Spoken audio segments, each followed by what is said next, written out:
0, 1. Let's get started.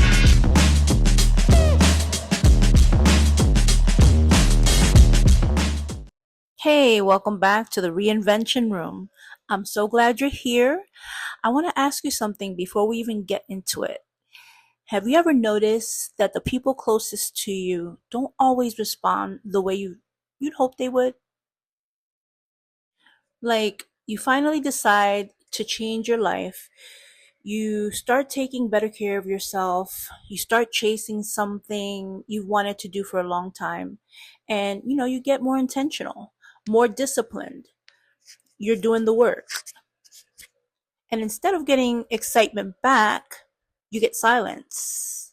You get a look, a little laugh that isn't really funny, or a subject change, a comment that seems harmless on the surface, but it sticks with you for the rest of the day. And here's the thing, sometimes nobody ever comes right out and says, you can't do this. They don't have to say it though, right? It's like you feel it. Sometimes their actions just say enough by themselves. I want to be really clear about something before we go further. This episode is not about blaming the people around us. It's not about making anybody out to be the villain. This is about something much more important than that. It's about making sure their uncertainty doesn't become yours. That's the whole episode right here. So let's talk about it. So think about, every one of us walks around with this picture in our head of what support is supposed to look like. We imagine the people cheering us on, asking us things about how everything is going, celebrating every little win with us, believing in us, wanting to hear more about our accomplishments, just because they love us. And sometimes that actually happens. You'll have someone in your corner who gets immediately hyped, immediately celebrating everything you've done. But a lot of the time, it doesn't happen that way. And I want you to hear me clearly. That's okay. Because here's the truth. Most people cannot believe in a future that they don't see. They're not looking through our eyes. They're looking through their own experiences, their own disappointments, their own fears, their own limitations. They're filtering everything that you say through their own life. That doesn't make them bad people. It makes them human. It really does. We all do this to some degree. We measure other people by our own past. And here's a mistake a lot of us make, including myself, at different points in our lives. We think confidence is supposed to come from everyone agreeing with us, from everyone nodding along, telling us we're right, telling us it's going to work out. But it doesn't. It doesn't work like that. Real confidence, the kind that actually holds up under pressure, is continuing when nobody agrees with you. That's it. That's the definition. Sit with that for a second, because it's a big one. If your belief in yourself rises and falls based on other people's reactions, and then you know what? They own your future. Not you. They do. Think about that. Think about what that actually means in practice. Every compliment lifts you up. Every bit of criticism crushes you. Every doubtful look from somebody makes you question everything you just built. You're basically handing the steering wheel of your life to whoever happens to be standing next to you that day. That's not freedom. I know it might feel like connection, Like you're just being considerate of other people's opinions, but it's not freedom. That's dependence. And it's exhausting if you really think about it. Trying to manage everyone else's comfort level with your growth, wow, there's a kind of pressure that doesn't even need words to land. It comes from energy.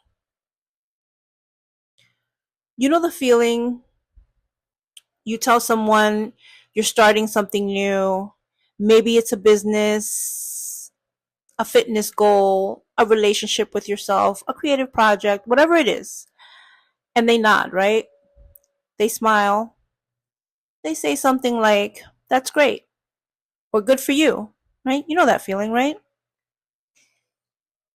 It feels good, but you can feel disbelief underneath it. So it feels good, but a little bit uncomfortable because it doesn't really seem genuine. Here's why that happens. They've known you for years. They remember every time you started something and then stopped. They remember who you used to be. Okay? They're not seeing who you're becoming because they can't. They don't have access to that. Only you do. And I need you to understand that. People naturally remember your history. That's just how memory works. But only you can see your future. Nobody else has that view. And that's awesome. Nobody else is standing where you're standing, looking at what you're looking at. You have a VIP view to your own life. One of the hardest lessons that I've had to learn and get past is to stop asking people to confirm what only I could see. And then I would get upset at them when it didn't work out the way I saw it because I relied on their judgment. Your dream was given to you. It wasn't given to anyone else. It wasn't handed out to your friends or your family or your coworkers. It's yours. It's your gift. Just like they have their gift that you can't see. And because of that, they're not supposed to understand every step that you take.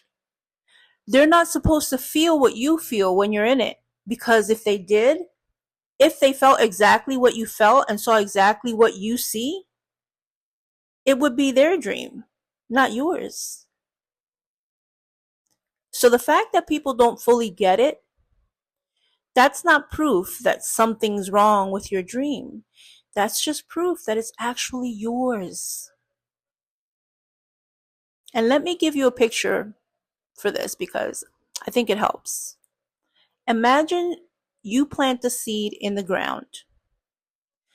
The very next morning, you bring somebody over to admire your garden. And they look down at the dirt and say, I don't see anything. And honestly, they're right, right? They don't see anything. There's nothing to see. You're both standing there, but the seed is underground. You just planted it yesterday. That doesn't mean nothing is happening underground, right? Some of the most important work in our entire lives happen when nobody sees it. Our habits, our discipline, our quiet decisions when no one's watching, our healing, our consistency on the days that feel boring and unremarkable. Growth almost always begins in silence, underground, before it ever shows up as something people can point and say, look, that's beautiful. Look, she did it. So if people aren't clapping for you right now, it might just mean you're still in the underground part. That's not a red flag. That's just where growth actually happens. Now, here's where I think many people quit. And I mean genuinely, they quit, they walk away from something they really wanted. It's because they stopped believing in themselves, right? It's not easy. It's because they started borrowing everyone else's doubt. I want you to really sit with this phrase: borrowing someone else's doubt, because that's exactly what it is. It's not yours originally. You picked it up somewhere, from a look, from a comment, from silence where you expected excitement, and you carried it around like it belongs to you, right? You took it. You took it as your own. And I want you to ask yourself honestly, how many dreams have you put down, not because you stopped wanting them, but because someone else's uncertainty got louder in your head than your own vision? That's worth thinking about. Really thinking about, not just nodding along to. I also want to say this because I don't want this episode to turn into everyone who doubts you against you. That's not true, and that's not fair. Not everyone who questions you is trying to hurt you. Some people are genuinely trying to protect you based on, what they've experienced. Some are afraid you'll get hurt or disappointed because maybe they were. Some people just don't understand what you're doing. And that's not malicious. That's just it's distance. Some people, if they're being really honest, feel uncomfortable because your growth quietly reminds them of changes that they've been avoiding to make in their own lives. You don't have to sit there and judge every person who doesn't clap loud enough. You don't have to convince them. That's not your job. You don't even have to argue your case or defend your dream to them. You shouldn't. Just just keep walking. That's the whole strategy. Keep walking. Keep doing what you're doing. And here's what I know to be true. Maybe you've seen this play out already in your own life or in someone else's. But one day, people will call you lucky. They'll say everything just worked out for you. They'll admire the finished product, the business, the body, the peace, the confidence, whatever it is that you built. What they won't see are all the days you kept going while nobody believed in you. They won't see the mornings you questioned yourself and showed up anyway. They won't see the evenings you wanted to quit and didn't. They won't see all those small invisible choices that quietly built an entirely new life for you, one decision at a time. That part never makes it into the story people tell about you later. But it's the actual story. It's the whole story. So if you're sitting here waiting for permission to keep going, this is it. This is your permission, not from me, from yourself.